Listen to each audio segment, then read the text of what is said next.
Señoras y señores, preside este evento, 117 aniversario, Mártires de Río Blanco, el presidente constitucional de los Estados Unidos Mexicanos, licenciado Andrés Manuel López Obrador.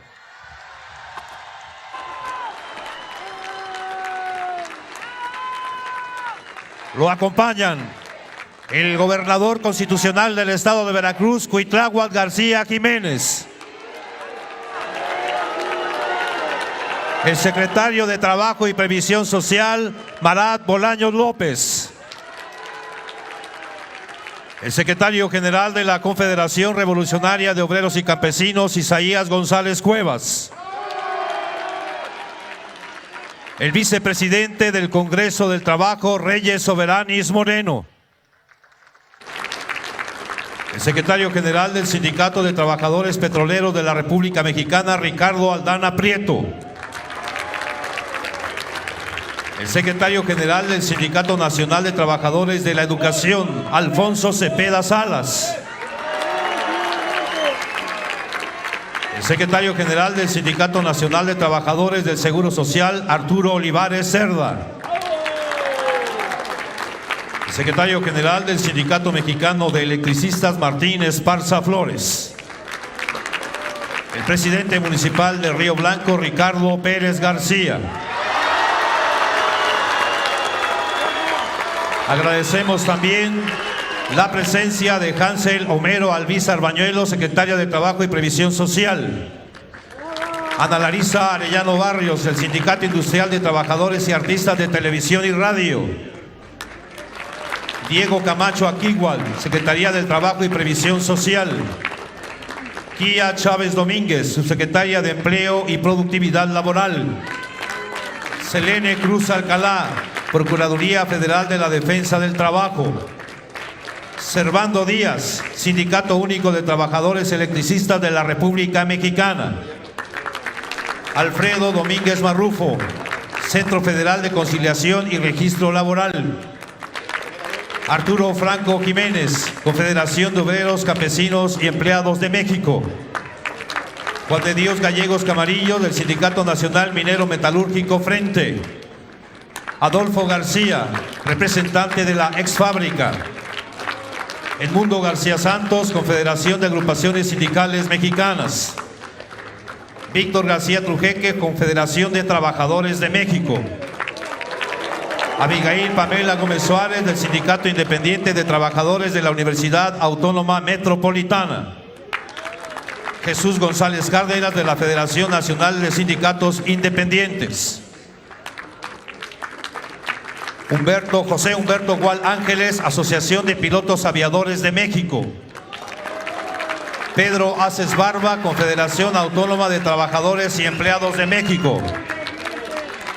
Alfredo Hernández Ávila, Confederación Regional Obrera Mexicana.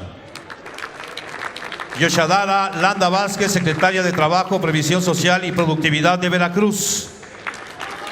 Benito Melo González, delegado del Sindicato Minero en Veracruz. Rubén Mendoza Cetina, Sindicato de Trabajadores de la Industria de la Radiodifusión, Televisión, Telecomunicaciones, Similares y Conexos de la República Mexicana. Amador Monroy Estrada, Confederación de Trabajadores y Campesinos. Lorenzo Pale Mendoza, Sindicato de Trabajadores de la Industria Azucarera y Similares de la República Mexicana. Ricardo Limón, de la Federación de Trabajadores de Sindicatos Autónomos. Carlos Alberto Salamanca Candelario, del Sindicato de Telefonistas de la República Mexicana. Y Arturo Sayún González, del Sindicato Nacional del Monte de Piedad. Asimismo, damos la bienvenida a los representantes de los medios de comunicación y a quienes nos siguen a través de las redes sociales. Todas y todos ustedes, sean bienvenidos. Gracias por su presencia. Favor de ocupar sus lugares.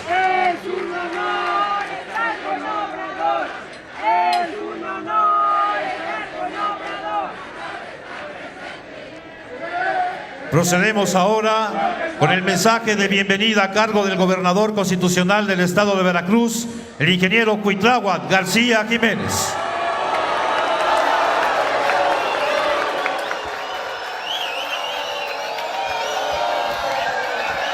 Presidente de la República Mexicana, licenciado Andrés Manuel López Obrador, autoridades laborales, líderes sindicales y de los trabajadores de México, miembros del Presidium, pueblo de México y Veracruz,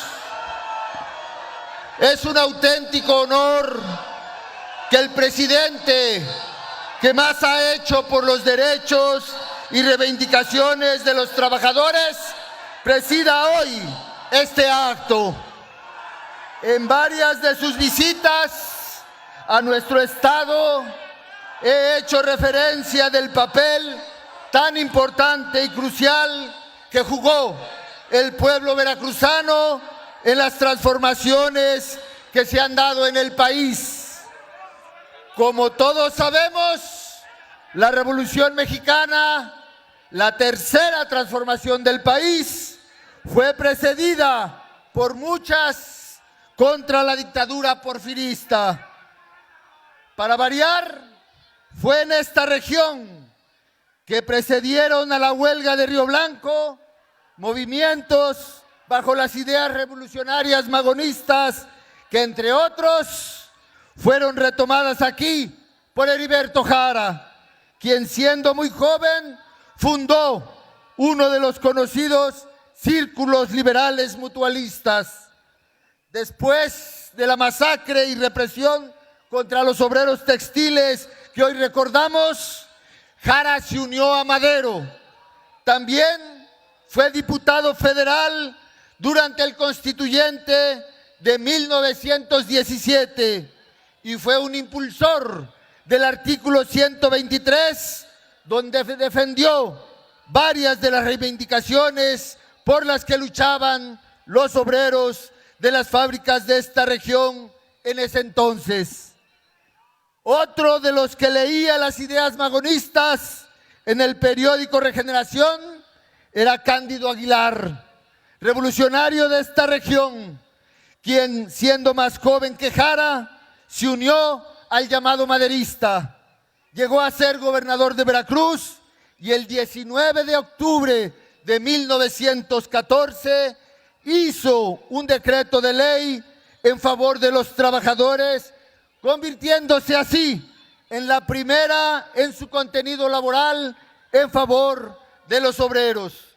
Presidente, por lo que usted ha hecho por los trabajadores de México, permítame obsequiarle un facsímil de dicho documento como un reconocimiento a su política laboral y a favor de los obreros de México, y que sirva para traer a la memoria los pasajes históricos que se desenvolvieron en estas tierras y particularmente aquí, hoy, bajo la Cuarta Transformación, en manos del mejor presidente de México, licenciado Andrés Manuel López Obrador.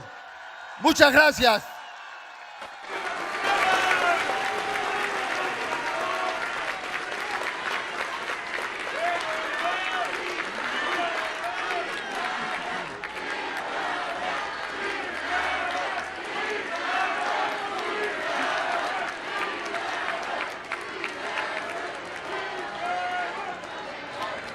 A continuación, hace uso de la palabra el secretario de Trabajo y Previsión Social, maestro Marat Bolaños López.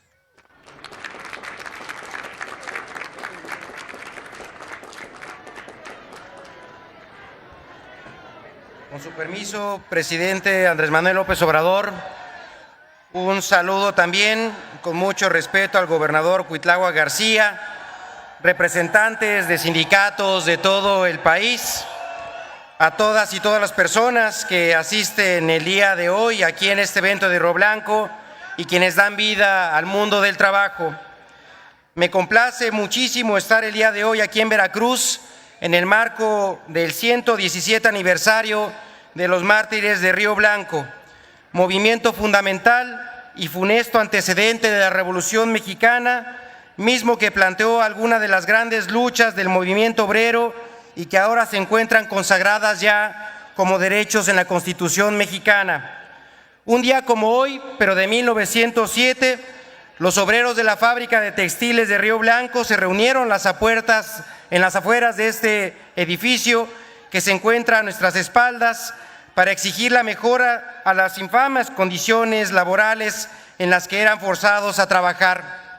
Su indignación era alimentada por los bajos salarios y las largas jornadas de hasta 16 horas que debían cumplir. Esto era un reflejo de lo que pasaba en muchos otros lugares del país en esos tiempos. Las y los obreros de Río Blanco habían intentado encontrar en el mal gobierno de Porfirio Díaz un árbitro que juzgara con imparcialidad el conflicto y así influyera en lograr mejoras en sus condiciones de trabajo. Pero el dictador de profunda vocación autoritaria e inclinación extranjerizante ordenó la reanudación de las labores en las fábricas y permitió que se vulneraran aún más los derechos de las y los trabajadores.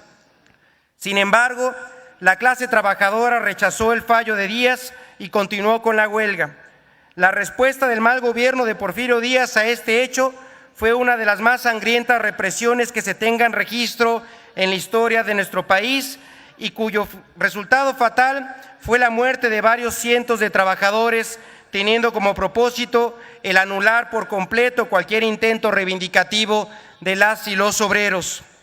Por otra parte, cabe destacar que fue también aquí donde se fundó una de las primeras organizaciones obreras, como el Gran Círculo de Obreros Libres de filiación liberal magonista, el cual se fue expandiendo por diversas entidades del país, manteniendo la llama revolucionaria viva hasta el momento detonante años más adelante. Y por tales hechos y razones históricas es que me da mucho gusto estar aquí el día de hoy presente con todas y todos ustedes, en particular con las y los representantes de las y los trabajadores, porque en el gobierno de la transformación no hay represión ni eliminación de derechos para las y los trabajadores. Por el contrario, porque así como de la memoria se nutre la esperanza, en la transformación nos queda claro que de las luchas del pasado se construyen los derechos del presente, mismos que han tenido grandes alcances en la revolución del mundo del trabajo que vivimos en nuestros días. Si me permite, presidente, a continuación voy a dar a conocer algunos de los principales logros durante su gobierno en materia laboral, los cuales ponen nuevamente a México como un referente mundial en la dignificación de las condiciones laborales de millones de mexicanas y mexicanos. 1. La política salarial del Gobierno de México ha crecido como nunca, pasando de 88 pesos diarios en 2019 a 375 pesos diarios en la zona libre de la frontera norte.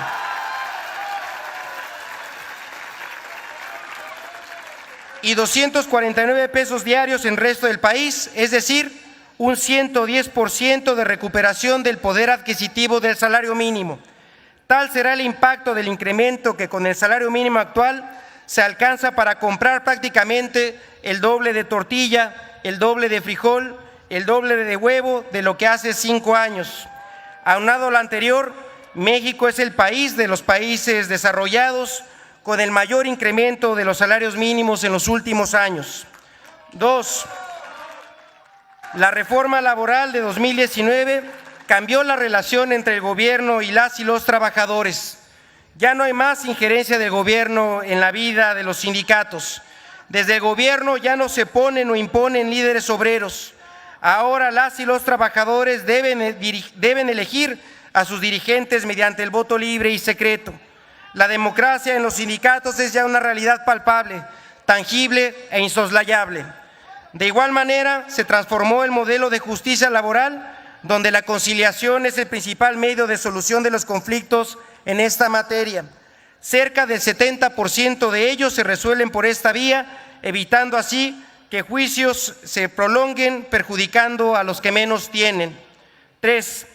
Se puso en marcha uno de los programas para el bienestar más importantes para la juventud de nuestro país, Jóvenes Construyendo el Futuro, atiende a las y los jóvenes entre 18 y 29 años que no estudian y no trabajan, a los cuales se les ayuda para incorporarse a capacitación en empresas, talleres y negocios mientras reciben un apoyo económico a un salario mínimo que será para este año del monto mensual de 7,572 pesos. A la fecha han sido beneficiados más de 2.8 millones de beneficiarios y beneficiarias con una inversión social de 111,000 millones de pesos. Un dato fundamental para entender el impacto de esta política pública es que 6 de cada 10 jóvenes beneficiarios cuentan ya con un empleo o actividad productiva. 4. Por otra parte, en este gobierno desapareció la subcontratación, un pernicioso esquema que evadía responsabilidades por parte de los empleadores hacia sus trabajadores. Esto contribuyó a que más de 3 millones de trabajadores fueran reconocidos por sus verdaderos empleadores. 5.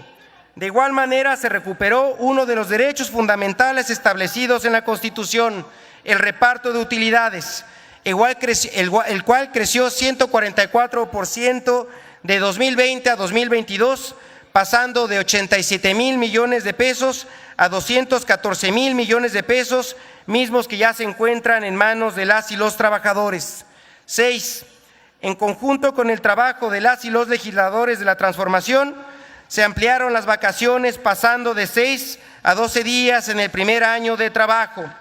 7. Se actualizaron las tablas de enfermedades de trabajo y de evaluación de incapacidades permanentes tras 52 años de rezago en la materia. 8. Se implementó el programa de afiliación del Seguro Social para trabajadoras del hogar. 9. 5.1 millones de personas salieron de la condición de pobreza durante el gobierno del presidente Andrés Manuel López Obrador, aún con los efectos adversos de la pandemia, y la política salarial contribuyó de manera muy decisiva en este punto. 10. Hoy en México es uno de los países con menor desempleo en el mundo y contamos con más de 22 millones de trabajadoras y trabajadores registrados ante el Instituto Mexicano del Seguro Social con el mayor ingreso promedio que jamás haya registrado. Estos son algunos de los logros de la Cuarta Transformación que han cambiado la vida de millones de trabajadoras y trabajadores. Esto demuestra que somos un gobierno para todas y para todos, pero sobre todas las cosas, un gobierno para quien más lo necesita. Decirle, presidente, que seguiremos adelante para que nunca más exista un capítulo como la brutal represión de la huelga de Río Blanco. Ahora son tiempos distintos, tiempos de transformación. La historia es nuestra, pertenece al pueblo y con ello también el porvenir, con el único objetivo de que la justicia se haga costumbre y la revolución de las conciencias sea irreversible. Y para cerrar, quisiera hacerlo con un fragmento de poesía. Diría uno de los grandes de América Latina, que la poesía no es de quien la escribe, sino de quien la necesita, y en esta ocasión así lo amerita. ¿Qué fue de la lucha obrera, compañeros, compañeras? Si a ti te lo han preguntado, tienes que haber contestado: la lucha somos nosotros, con la sonrisa en los rostros, la razón a nuestro lado. ¿Qué fue de la lucha obrera? Si algunos necios creyeran que era cosa del pasado, diles que aún arde en la hoguera, que hoy es la fecha primera de un futuro proletario. ¡Que vivan las y los trabajadores! Muchas gracias.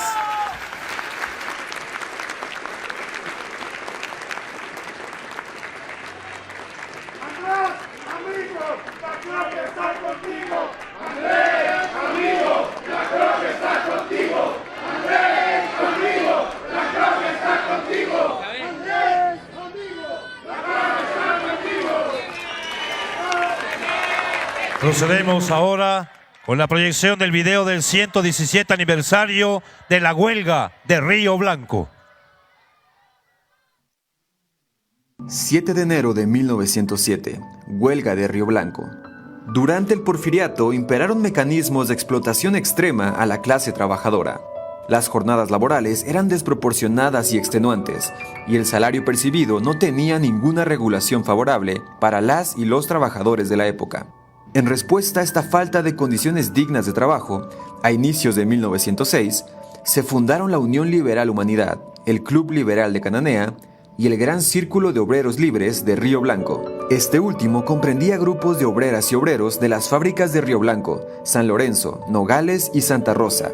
Estas organizaciones decidieron que era momento de iniciar la demanda de mejores condiciones de trabajo, que incluían la regulación para evitar el trabajo infantil, un salario digno y la reducción de la jornada laboral. El 7 de enero de 1907, ante las terribles condiciones laborales en la fábrica textil de Río Blanco, las y los trabajadores declararon una huelga.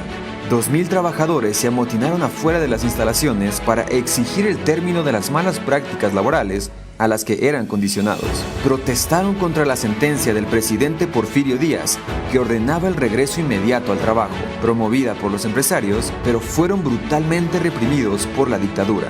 Este hecho fue un detonante fundamental para la lucha por los derechos laborales en nuestro país. El movimiento de lucha obrera se extendió y germinó a lo largo del país. Por esto, la huelga de Río Blanco es considerada uno de los antecedentes de la Revolución Mexicana, la tercera transformación de la vida pública de nuestro país. A 117 años de este hecho histórico, recordamos que gracias a la lucha de trabajadoras y trabajadores mexicanos, en la Constitución de 1917 se redactó el artículo 123, que a la letra dice: toda persona tiene derecho al trabajo digno y socialmente útil. Al efecto, se promoverán la creación de empleos y la organización social del trabajo conforme a la ley.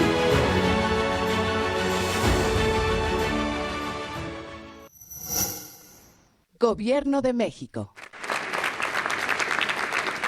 Estimado público, escuchemos el mensaje que nos dirige el presidente constitucional de los Estados Unidos Mexicanos, licenciado Andrés Manuel López Obrador.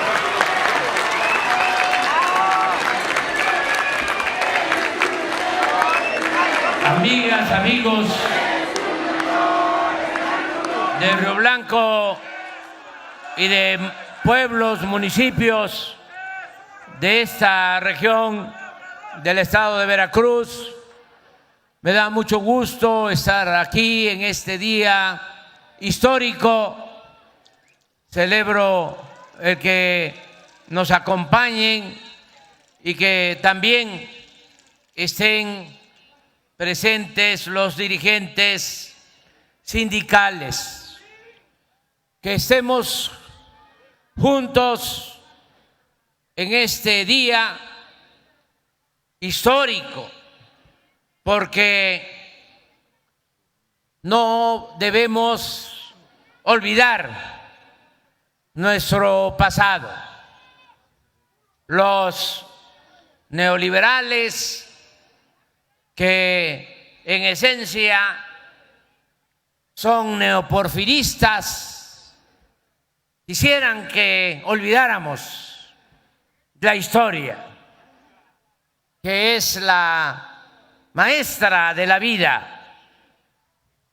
Nosotros tenemos que recordar siempre a nuestros mártires, a nuestros héroes, a los próceres que lucharon en la independencia, en la reforma, en la revolución, y que nos enseñaron el camino para lograr vivir siempre en un país libre, justo, soberano, democrático. Por eso México es excepcional, por eso es un gran país, no solo porque fue dotado por la naturaleza, por el Creador, de muchos recursos naturales, de muchas riquezas que quisieran en otros países. También es excepcional nuestro país por su pueblo, por las culturas que heredamos, porque somos beneficiados de tradiciones, de costumbres que vienen de milenarias y extraordinarias civilizaciones. El México profundo, eso lo tenemos que tener cada vez más claro, porque nos apabullaron, porque querían que aceptáramos que nos habían traído de Europa la civilización hace apenas 500 años, cuando la cultura madre, la cultura olmeca, floreció en estas tierras hace 3000 años. Y lo mismo la teotihuacana, y lo mismo la cultura totonaca y todas las culturas de México.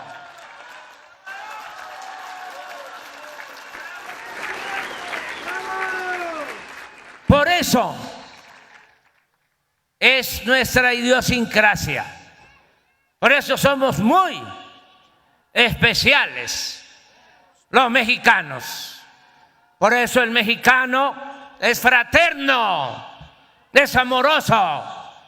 Por eso el mexicano es solidario, porque tenemos esa herencia que viene de lejos, del México profundo. Y por eso el mexicano es uno de los pueblos más trabajadores del mundo.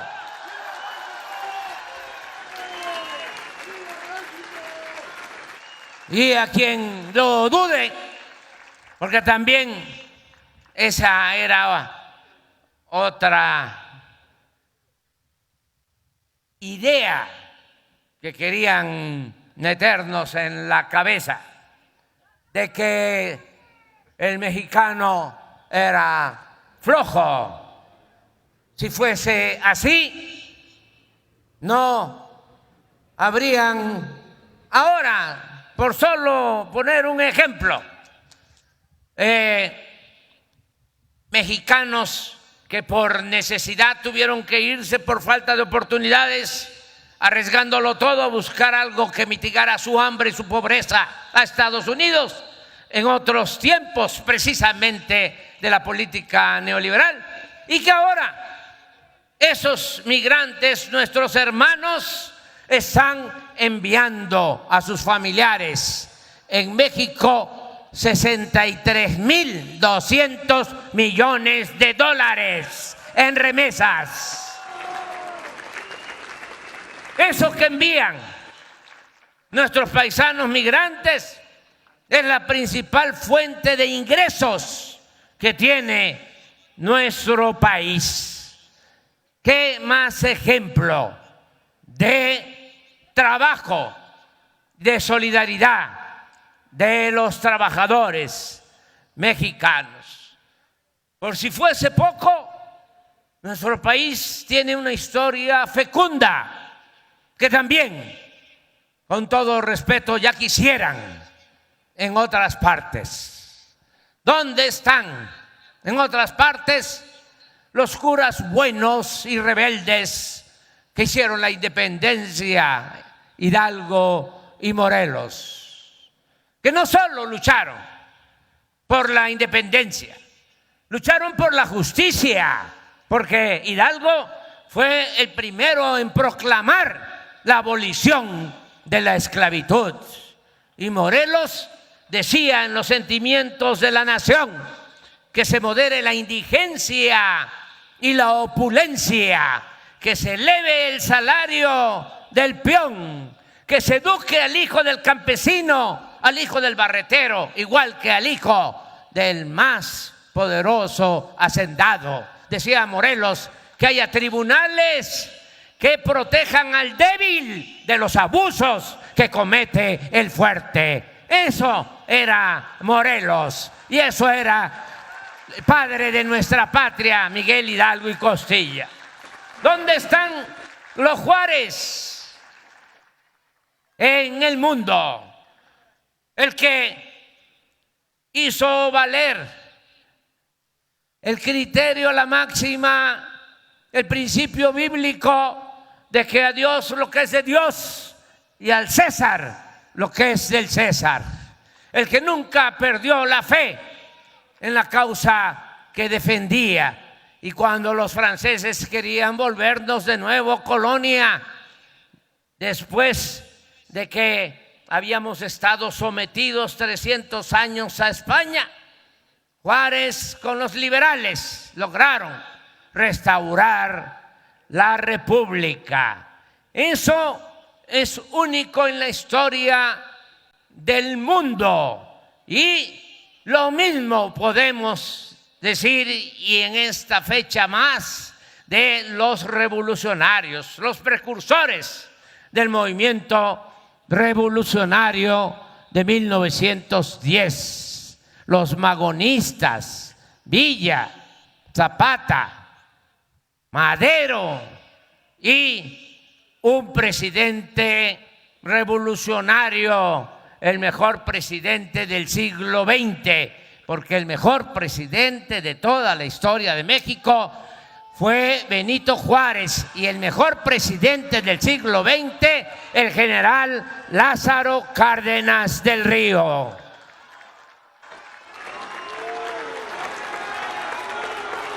Y quiero recordar un poco sobre lo que sucedió en 1907, cómo se dio la represión de los obreros, la masacre aquí en Río Blanco. En ese entonces, Porfirio Díaz dominaba y su propósito, como sucedió hasta hace poco, era gobernar básicamente para las minorías, para los potentados. Sentido estricto, no solo no había democracia, sino que estaba establecida una dictadura con características de oligarquía. El gobierno no era del pueblo, porque eso es la democracia. El gobierno era para la minoría. En el campo había esclavitud.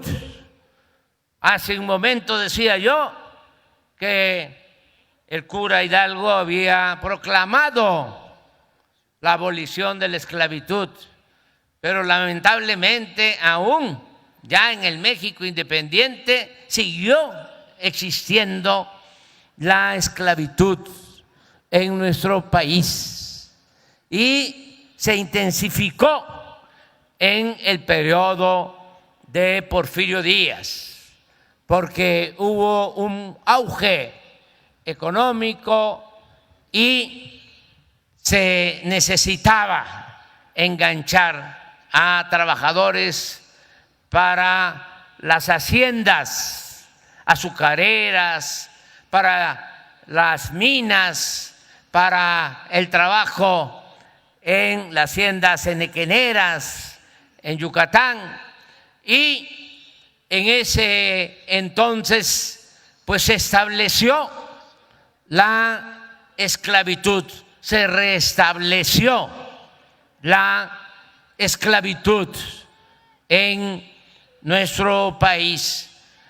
Muchos desconocen que la esclavitud quedó abolida en nuestro país hasta 1914, hace relativamente poco, cuando los carrancistas, también empujados por el movimiento zapatista y villista, tomaron la decisión de decretar la abolición de los peones acasillados.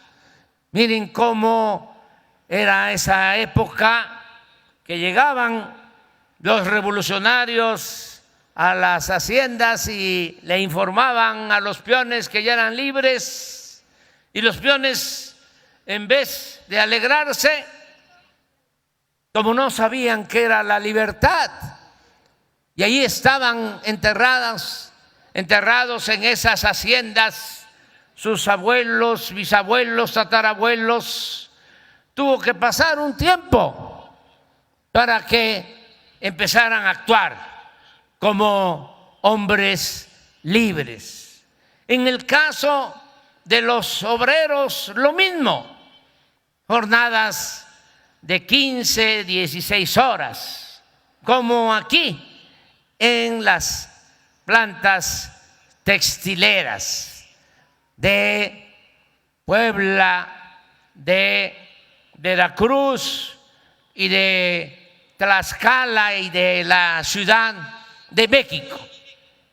Salarios realmente muy precarios. Antes de esta huelga, un año antes, estalló la huelga de Cananea y hubo también represión. Fueron las dos huelgas históricas de México en contra de la dictadura y de la esclavitud que se padecía en el Porfiriato. Pero allá, aun cuando un minero ganaba 10 veces, 20 veces menos que un minero estadounidense, ese minero de Cananea llegó a ganar, ese obrero, 3 veces más de lo que ganaba un trabajador en las industrias textiles de este corredor de Veracruz. 3 veces menos. Y tenían que trabajar 15, 16 horas. Desde luego que no había día de descanso. Tenían que trabajar también los niños. Esos tenían que poner para alcanzar la máquina de textil sus cajas para poder trabajar. Era una gran explotación, pero acompañada de una gran prepotencia, porque ellos se sentían los dueños de México y el gobierno era de ellos. Se habla que la huelga textil de ese tiempo, la huelga que desembocó en la represión de Río Blanco, aquí donde estamos, fue una huelga de empresarios inicialmente, porque los trabajadores plantearon mejores condiciones laborales, presentaron un pliego petitorio y los empresarios dijeron no vamos a aceptar mejorar los salarios y vamos a cerrar las plantas. Y eso hicieron. Como un año cerraron todas las plantas. Imagínense la situación tan difícil de los trabajadores. Los que buscaban la conciliación eran los trabajadores, los que estaban en una actitud cerrada, prepotente, eran los empresarios. Llegó el caso hasta que los trabajadores propusieron que sirviera como intermediario Porfirio Díaz. Imagínense. Y dijeron los empresarios, no queremos que el presidente, siendo Porfirio Díaz, fuese el mediador el intermediario, porque se sentían los dueños de México, hasta tratar como inferior al mismo Porfirio Díaz. Poco a poco se fue resolviendo el problema, pero hubo mucho sufrimiento, mucho desempleo en Puebla, en Veracruz, en Tlaxcala. Por ese entonces, un dirigente que fue realmente ejemplar y por eso se le conoce como el apóstol de la democracia, Francisco I. Madero, ofreció que fueran a trabajar los obreros de la industria textil a sus haciendas allá a Coahuila para darles empleo, porque la situación era muy difícil en toda esta región. Fíjense cómo desde 1906 Madero empieza a actuar de esa manera humanitaria. Ofrece en su hacienda en San Pedro de las Colonias trabajo a los desempleados de las empresas textileras. No se lograba nada y se dio este enfrentamiento. En un día como hoy, 1907, más que enfrentamiento, una brutal represión, porque se inició una confrontación con un empresario. En ese entonces dominaban los empresarios franceses y españoles. No solo eran los dueños de las empresas textiles, sino también del comercio. Se empezó con este enfrentamiento, hubo algunos muertos y Porfirio Díaz envió al ejército y se reprimió brutalmente a los trabajadores. Muchos se fueron a la montaña. La mayoría, muchos perdieron la vida. Se habla de 600, 700 muertos.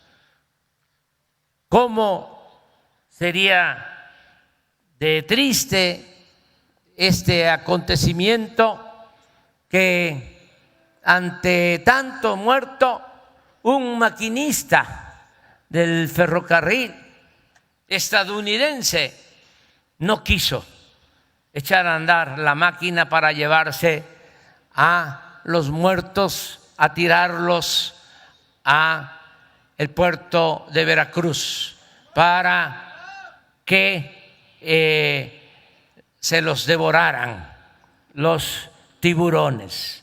Es durísima esa historia. Tuvo que participar otro maquinista sin escrúpulos morales y sin sentimientos de malas entrañas, y él fue el que condujo el ferrocarril llevándose a todos los muertos, todos los asesinados en la represión de ese fatídico día del 7 de enero del día 7 de enero de 1907, ese día.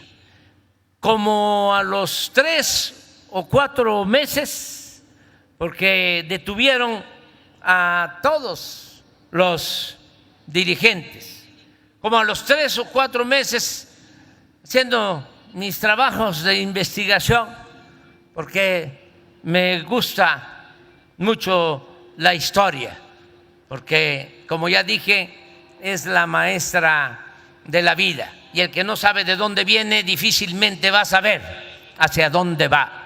Me encontré en los archivos de Porfirio Díaz unas notas donde le informan que salen presos de Veracruz embarcados en el vapor Progreso hacia Quintana Roo, Vigía Chico, allá en Quintana Roo, lo que ahora se llama Felipe Carrillo Puerto y que antes se conocía como Chan Santa Cruz.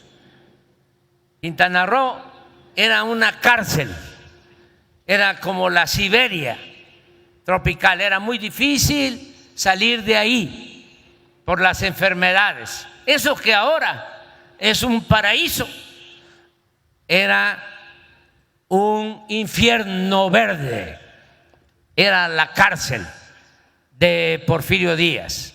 Ahí se llevaron a los dirigentes de Río Blanco. Por eso ahora estamos ahí en Vigía Chico, estamos creando un museo para no olvidar a todos los que sufrieron, padecieron de la represión durante el porfiriato. Por eso, pues, cuando me invitaron a venir a Río Blanco, dije, claro, me hace falta, ya estoy terminando mi gobierno y tengo que ir.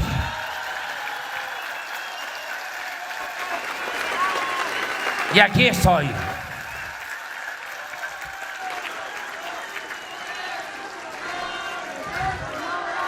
El secretario del Trabajo, Marat Bolaños, ya dio a conocer lo que hemos hecho en beneficio de los trabajadores. Ya es una política laboral distinta. Al carajo con el neoliberalismo, al carajo con el neoporfirismo. No queremos la oligarquía. México no es país de unos cuantos. México es de todos los mexicanos, de todo el pueblo.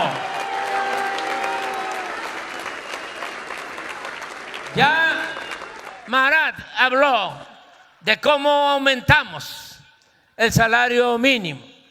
Durante todo el periodo neoliberal, 36 años, desde 1983 hasta que llegamos a finales del 2018 por voluntad de nuestro pueblo, porque a nosotros no nos impusieron los de arriba, no nos impuso la oligarquía, no fueron los medios de manipulación los que nos llevaron a la presidencia de la República. A nosotros nos dio esa responsabilidad el pueblo de México, que es nuestro amo, nadie más. Por eso es importante la democracia. En los 36 años de periodo neoliberal o neoporfirista no aumentó el salario mínimo, al contrario, hubo una pérdida constante al poder adquisitivo de los salarios, al poder de compra, porque ni siquiera aumentaban el salario de acuerdo a la inflación. Muchas veces los aumentos al salario mínimo se quedaban por abajo de la inflación. Y en los 36 años, y ojalá y eso lo digan los periodistas alquilados o vendidos a la oligarquía, en 36 años hubo una pérdida del poder adquisitivo del salario mínimo del 70%. Tan es así que en 1980 el salario mínimo alcanzaba para comprar 50 kilos de tortilla. 1980. Y cuando nosotros llegamos a la presidencia, apenas alcanzaba el salario mínimo para comprar 5 kilos de tortilla. Y aunque hemos aumentado a más del 100% el salario mínimo, apenas y ahora un salario mínimo alcanza para comprar 10 kilos de tortilla. Fíjense cuánto se deterioró el poder adquisitivo del salario. Por eso tenemos que continuar con la misma política salarial. Y aquí hago el compromiso de que antes de que yo termine mi mandato voy a enviar una iniciativa de reforma al artículo 123 de la Constitución para que se establezca que nunca, jamás va a aumentar el salario menos que la inflación. Nunca más.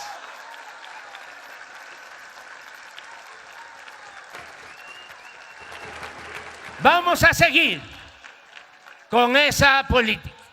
Y hago también el compromiso con ustedes. Me lo plantearon del sindicato de maestros y otros trabajadores. Vamos a revisar la contrarreforma laboral de Zedillo, la de las pensiones. Y vamos a hacer una propuesta, porque es completamente inhumano, injusto, que un trabajador después de 30 años de estar laborando, cuando termina ni siquiera recibe, porque así está esa reforma, su salario cuando estaba en activo, sino la mitad, si le va bien, de ese salario. Eso ya no va a continuar así. Voy a enviar también una reforma a esa legislación antiobrerista, esa legislación contraria a los intereses de los trabajadores. Son los dos compromisos que hago aquí en Río Blanco.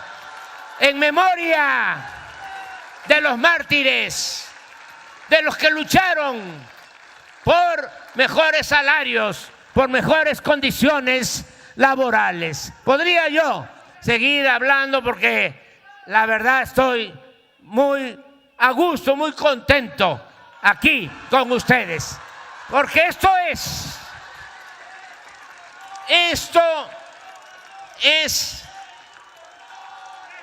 lo que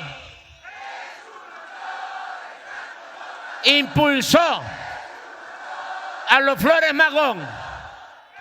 Esta fue la herencia de Francisco I. Madero, que en su campaña por la presidencia vino aquí. Aquí comenzó su campaña por la presidencia. De aquí, de esta región, era un gran gobernante, Cándido Aguilar, veracruzano. Y de esta región, un dirigente que admiro mucho, el general Heriberto Jara. ¿Saben que era gobernador Heriberto Jara de Veracruz? Y en ese entonces era, pues, capitán del ejército encargado de una zona militar en Papantla, el que fue después general, Lázaro Cárdenas del Río. Y cuando el general Cárdenas expropia el petróleo en 1938, pone en su diario: Cuando tomé la decisión, recordaba yo las conversaciones que teníamos en Papantla con el general Jara, y eso me inspiró a tomar esta decisión. Ese era Heriberto Jara, un gran revolucionario de estas tierras. Fue también en su momento el primer secretario de la Secretaría de Marina, 1940, porque le tenía mucha confianza el presidente Lázaro Cárdenas del Río. Aquí estamos en tierra de revolucionarios y por eso me da mucho gusto estar aquí con ustedes. ¡Que vivan los mártires de Río Blanco! ¡Viva Heriberto Jara! ¡Viva Veracruz! ¡Vivan los trabajadores de México! ¡Viva México! ¡Viva México! ¡Viva México!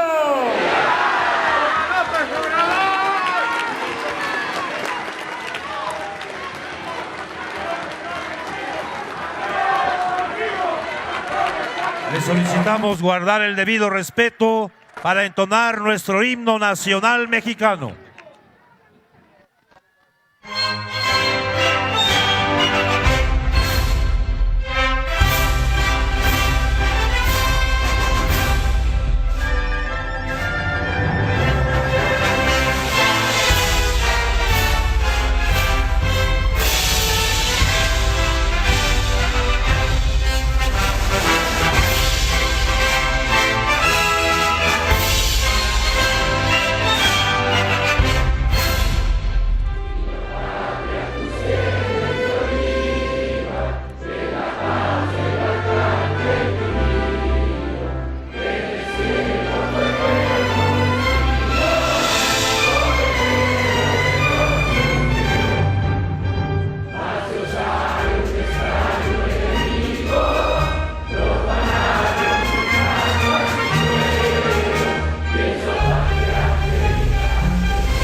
De esta manera concluye este evento.